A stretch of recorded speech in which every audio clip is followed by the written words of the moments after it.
Alright, NCT zone में आपका स्वागत है। आज हम बात करने वाले हैं आईआईटी भुवनेश्वर के ऊपर। जो हमारा एलिजिबिलिटी क्राइटेरिया क्या रहने वाला है आईटेप के कोर्स के लिए। तो ये डिस्क्लेमर है, आई होप कि आप लोगों ने पढ़ लिया होगा। पढ़ लेना, ये डिस्क्लेमर ज़रूरी है आपको पढ़ना। इंडियन इंस्टीट्यूट ऑफ टेक्नोलॉजी जो हमारा आईआईटी है, आईआईटी भुवनेश्वर, यहाँ पे जो बीएससी बीएड का कोर्स आपको यहाँ पे मिलता है, केवल और केवल बीएससी बीएड ही मिलता है यहाँ पे सेकेंडरी स्टेज पे। यानी कि आप 9th से लेकर 12th तक के बच्चों को पढ़ा सकते हो ये कोर्स करने के बाद।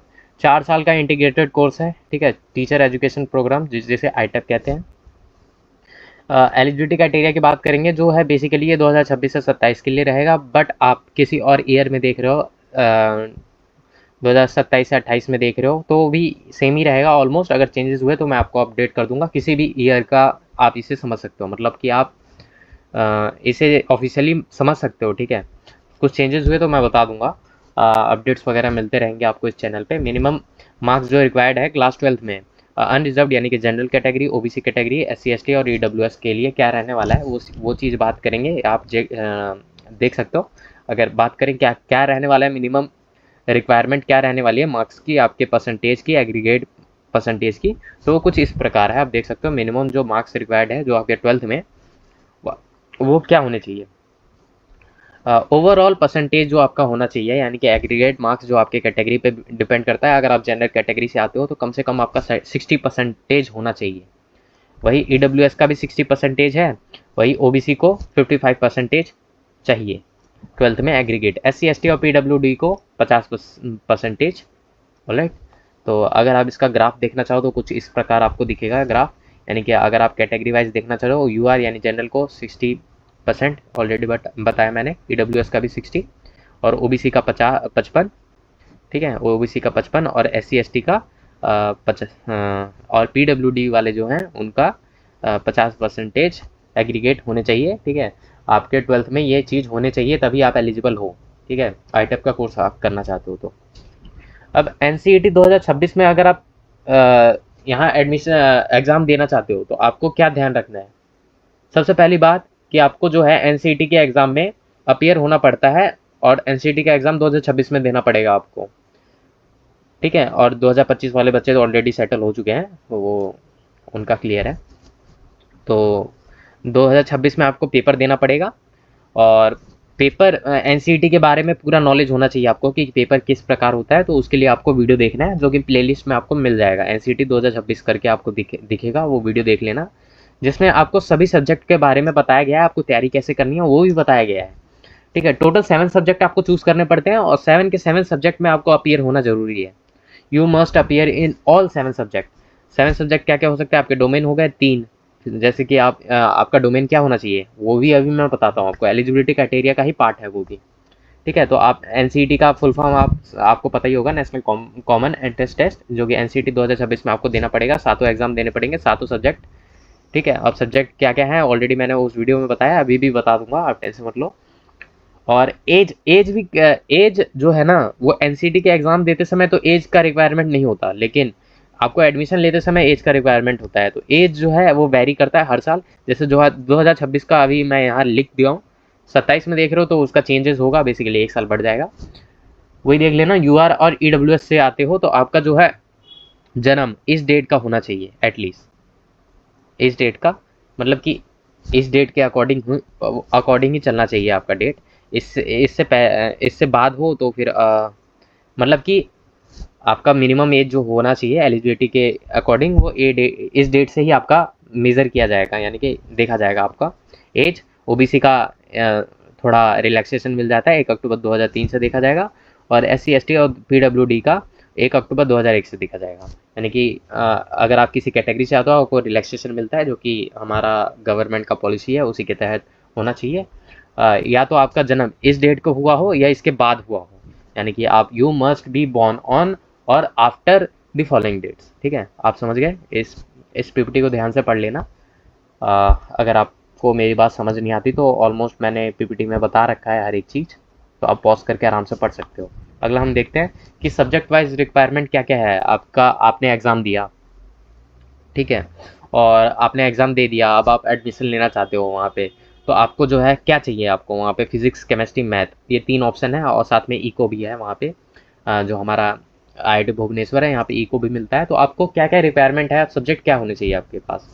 तो NCT अगर आप IIT भुवनेश्वर में फिजिक्स को मेजर लेना चाहते हो, एज अ मेजर लेना चाहते हो, तो आपके NCT 2026 में आपने फिजिक्स का एग्जाम दिया हो, यानी कि किसी भी ईयर में आप जिस ईयर में एडमिशन लेना चाहते हो उस ईयर में आपने फिजिक्स का एग्जाम दिया हो NCT का। बेसिकली 2026 के लिए बनाया जा रहा है, इसलिए मैं उनके लिए बता रहा हूँ। फिजिक्स लेना ज़रूरी है NCT के एग्ज़ाम में, और आपके 12th में फिजिक्स के साथ मैथ होना ज़रूरी है। ठीक है, इस बात को ध्यान रखना, फिजिक्स और मैथ होना ज़रूरी है आपके 12th में। और आपका मिनिमम जो मार्क्स रिक्वायरमेंट है वो 12th में क्या होना चाहिए मिनिमम। कैटेगरी वाइज बात करते हैं तो UR और AWS का 60%, यानी कि फिजिक्स में आपका कम से कम 60% होना चाहिए, और OBC को 55%, और SC ST और PWD का 50% एग्रीगेट होना चाहिए कम से कम। एग्रीगेट मतलब कि आप उस सब्जेक्ट में, पर्टिकुलर सब्जेक्ट में, जैसे कि आप फिजिक्स लेना चाहते हो उस सब्जेक्ट में ये होने चाहिए। और अगर आप फिजिक्स को माइनर लेना चाहते हो, आपके पास बेसिकली दो ऑप्शन होते हैं, या मेजर लो या माइनर लो। बेसिकली आप जो अप्लाई करते हो मेजर के लिए अप्लाई करते हो, माइनर आप कॉलेज में जाके सेलेक्ट करते हो।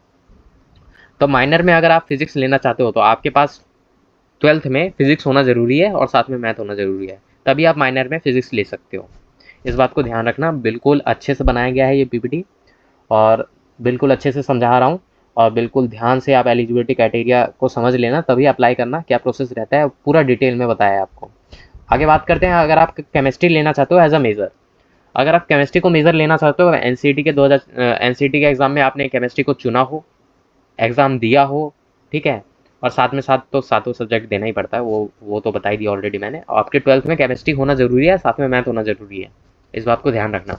और आपके मिनिमम मार्क्स जो होने चाहिए, मिनिमम रिक्वायर्ड मार्क्स आपके केमिस्ट्री में जो 12th के बोर्ड्स में आपके कितने होने चाहिए। अगर UR या EWS कैटेगरी से आते हो तो आपके पास 60% होने चाहिए आपके केमिस्ट्री में। OBC से आते हो, अगर आपका कैटेगरी OBC है तो 55% केमिस्ट्री में होना चाहिए। SC ST और PWD से आते हो तो आपका 50% केमिस्ट्री में होना ज़रूरी है। वहीं बात करते हैं कि अगर आपको केमिस्ट्री एज अ माइनर लेना है, आपको माइनर लेना है तो आपके 12th में केमिस्ट्री होना ज़रूरी है, साथ में साथ आपके पास मैथ होना ज़रूरी है।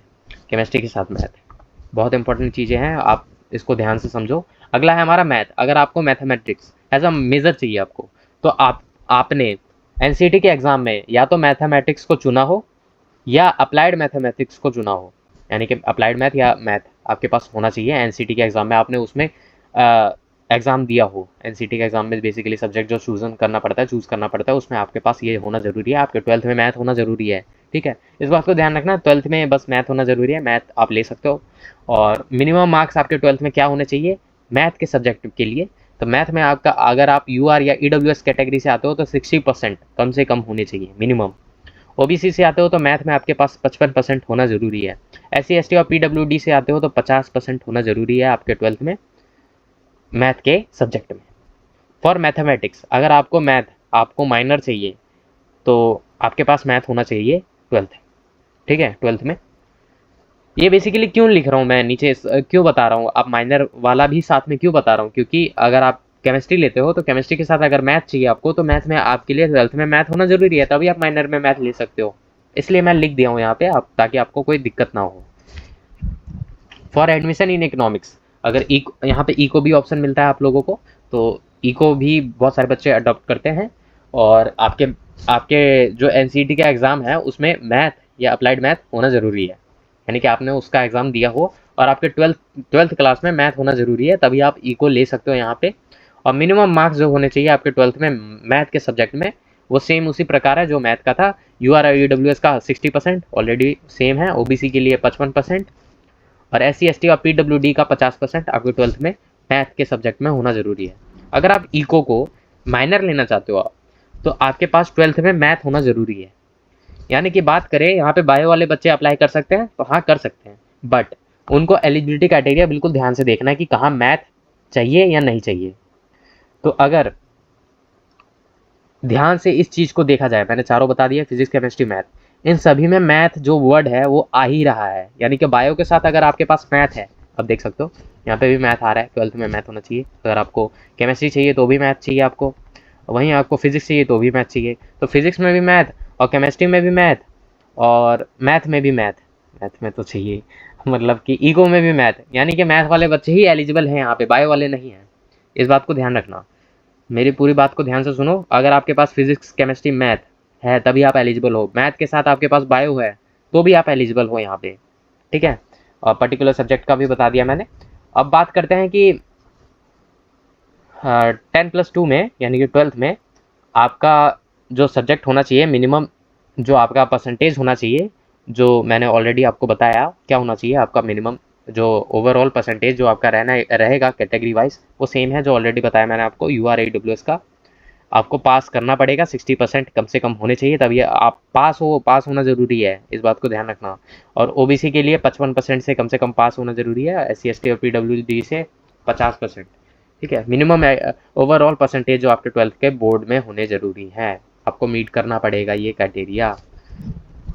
अब थोड़ा बात कर लेते हैं कि इम्पॉर्टेंट डेटा जो ऑलरेडी मैंने एक्सप्लेन कर दिया आप लोगों को इस PPT में, जो मैंने कवर किया है वो प्रोग्राम के बारे में बताया कि IIT भुवनेश्वर में 4 साल का इंटीग्रेटेड कोर्स आपको मिलता है, ITAP जिसे कहते हो, BSc BEd, जो कि सेकेंड स्टेज का है।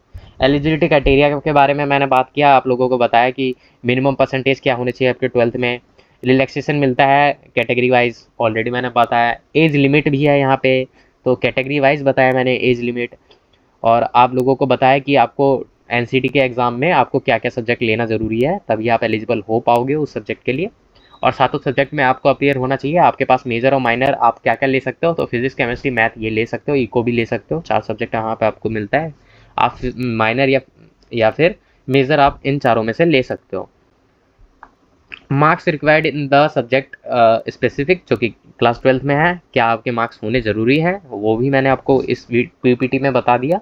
और एक और चीज़ बताया आप लोगों को कि पास जो होना चाहिए, आपको हर एक सब्जेक्ट में पास होना ज़रूरी है, आपको एक पर्टिकुलर परसेंटेज के साथ, ये जो मैंने आपको बताया, ठीक है। पास होना ज़रूरी है, मतलब 12th पास होगे तभी आप एलिजिबल हो, ये यही चीज़ है बेसिकली। तो अब बात करते हैं क्या क्या 7 सब्जेक्ट है, तो वो मैंने यहाँ PPT में तो दिखाया नहीं है, ठीक है, पर मैं बता देता हूँ 7 सब्जेक्ट क्या क्या है। आपके 3 डोमेन सब्जेक्ट के हो गए, 3, और आपका GAT हो गया, और आपका टीचिंग एप्टीट्यूड हो गया, GAT टीचिंग एप्टीट्यूड, और इंग्लिश मतलब कि लैंग्वेज, बेसिकली आपको 2 लैंग्वेज चूज़ करना पड़ता है, ठीक है, 2 लैंग्वेज। तो ये सारी चीज़ें जो 7 सब्जेक्ट चूज़ करना पड़ता है ना, और सातों में अपीयर करना पड़ता है, ये चीज़ ऑलरेडी मैंने उस वीडियो में कवर कर दिया है। तो आप प्लेलिस्ट में जाइए, 2026 करके NCT करके होगा, उस प्लेलिस्ट में आपको दिख जाएगा, ठीक है, चैनल के पेज पे, होम पेज पे, बेसिकली प्लेलिस्ट वाले सेक्शन पे। अब बात करते हैं कि मैंने इस PPT में क्या क्या चीज़ कवर नहीं किया, क्या क्या चीज़ इंक्लूड नहीं किया, जो डिटेल्स हैं वो PPT में क्या क्या नहीं बताया। एप्लीकेशन प्रोसेस मैंने नहीं बताया, कैसे अप्लाई करें, क्या डेडलाइन रहने वाली है, डॉक्यूमेंट्स क्या क्या नीडेड है, ठीक है। और अगर आपको ये डिटेल चाहिए जो मैंने कवर नहीं किए, तो उसके लिए आपको आपको IIT भुवनेश्वर करके मेरा चैनल का नाम यानी कि NCT जोन करके लिख देना, आपको पूरी डिटेल मिल जाएगी। 3-4 वीडियो आएगी, कोई सा भी वीडियो देख लेना, सब में बता रखा है मैंने। NCT 2025 और 26 का सिलेबस क्या रहने वाला है, टेस्ट पेपर क्या रहता है, एग्ज़ाम डेट्स क्या रहता है, ये सब चीज़ मैंने अभी नहीं बताया। तो वो आपको कहाँ मिल जाएगा, NCT के जो 2026 का जो NCT 2026 प्लेलिस्ट है उसमें आपको मिल जाएगा। रिजर्वेशन ब्रेकडाउन मैंने कोई कोटा वगैरह परसेंटेज वगैरह उतना खास बताया नहीं है, बट थोड़ा बहुत बता दिया कि क्या रहने वाला है। फीस स्ट्रक्चर नहीं बताया मैंने, ठीक है।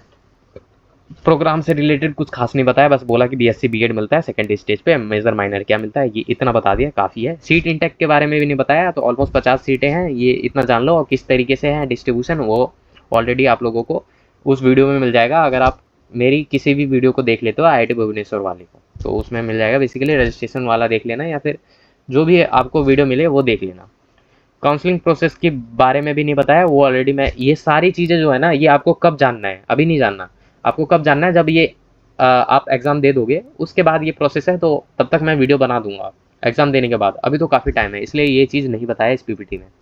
आगे बात करते हैं कि सिलेबस, सीट इंटेक, इन सब के बारे में अगर आप जानना चाहते हो तो NCET का पोर्टल आप चेक कर सकते हो, या फिर IIT भुवनेश्वर का जो पोर्टल है ITAP का, वहाँ पे आप चेक कर सकते हो। ये सारी डिटेल आपको मिल जाएगी, वहीं से ये डेटा उठाया गया है और आप लोगों को समझाया गया है, वहीं से डेटा, बेसिकली ऑफिशियल ही डेटा है ये। और ये वैरी करता है हर साल, इसलिए वैरी ज़्यादा नहीं करता, थोड़ा बहुत चेंजेस होते हैं, मतलब एज, जैसे कि एज वाला है वो चेंजेस होगा, तो ऑलरेडी मैंने चेंज करके लिख दिया है। तो अगर कुछ और चेंजेस हुआ तो मैं आपको वीडियो के बना के आपको अपडेट दे दूंगा, तो आप ज़्यादा टेंशन मत लेना, या टेलीग्राम पे अपडेट देता रहता हूँ मैं, ठीक है। तो टेलीग्राम से जुड़ जाना। ये मेरी तरफ से एक छोटा सा डिस्क्लेमर है, आप इसको देख लेना, ध्यान से पढ़ लेना और सब्सक्राइब कर देना प्लीज़। कर सकते हो सब्सक्राइब अगर आपको अच्छा लगा तो। और यहाँ पे एप्लीकेशन फ़ीस जो है 500 रुपये लगते हैं, ठीक है। आपको ऑनलाइन पे करना पड़ता है जब आप रजिस्ट्रेशन करते हो, ठीक है। ये ऑफिशियल ही था, ठीक है, ऑफिशियल एलिजिबिलिटी था। आपके 12th के बारे में बताया। अगर आप आईटेप कोर्स करना चाहते हो, आईटेप कोर्स करोगे, उसके बाद ही आपको आईटेप कोर्स के लिए, अगर आप आईटी भुवनेश्वर से करना चाहते हो आईटेप का कोर्स, तो ये प्रोसेस था, ठीक है। तो बेसिकली आपको 12th करना पड़ता है, उसके बाद एलसीटी का एग्ज़ाम देना पड़ता है, उसके बाद आईटेप का कोर्स आप ले सकते हो आईटी भुवनेश्वर से, अगर आप एलिजिबिलिटी क्राइटेरिया फुलफिल कर रहे हो और कट ऑफ क्लियर कर रहे हो तो। कट ऑफ क्लियर करना भी इंपॉर्टेंट है, तो कट ऑफ की वीडियो भी देख सकते हो अगर आप चाहो तो। That's all for this video. तो यहीं तक था ये वीडियो। तो अगर आपको चैनल पे अगर आप नए हो तो सब्सक्राइब कर देना, लाइक कर देना वीडियो को, और सब्सक्राइब कर सकते हो अगर आप चैनल पर नए हो तो। मैं ये बताना चाहता हूँ कि ये प्लेलिस्ट जो है ना, ये अपडेट कब होता है। हर संडे को मैं अपडेट करने का कोशिश करूँगा, और हर संडे आपको एक एक वीडियो कम से कम मिल जाएगा। संडे के दिन ऑलमोस्ट आप लोग तो फ्री ही रहोगे, मतलब अपने 12th का बेसिकली पढ़ाई वढ़ाई करना 12th का, और संडे के दिन आराम से एक वीडियो देख लो, उससे काफ़ी आपका हेल्प मिल जाएगा, काफ़ी अच्छा खासा। और बाकी मैं लाइव भी आता रहता हूँ टाइम टू टाइम, अगर कोई अपडेट देना होता है तो, ठीक है। तो आप चैनल से जुड़ सकते हो। धन्यवाद आपका वीडियो देखने के लिए। अगर आप चैनल पे नए हो तो सब्सक्राइब कर देना, लाइक कर देना। मिलते हैं किसी नए वीडियो में एक नए आईआईटी के एलिजिबिलिटी क्राइटेरिया के साथ। तो आपको क्या करना है, इस वीडियो के नीचे कमेंट कर देना है एक नया जो आईआईटी है उसके, मतलब कि बेसिकली आप किस आईआईटी का एलिजिबिलिटी क्राइटेरिया चेक करना चाहते हो, जानना चाहते हो, तो वो मैं डालूंगा वीडियो, ठीक है। That's all for this video. ये प्लेलिस्ट बनी हुई है, आप देख लेना पूरा वीडियो।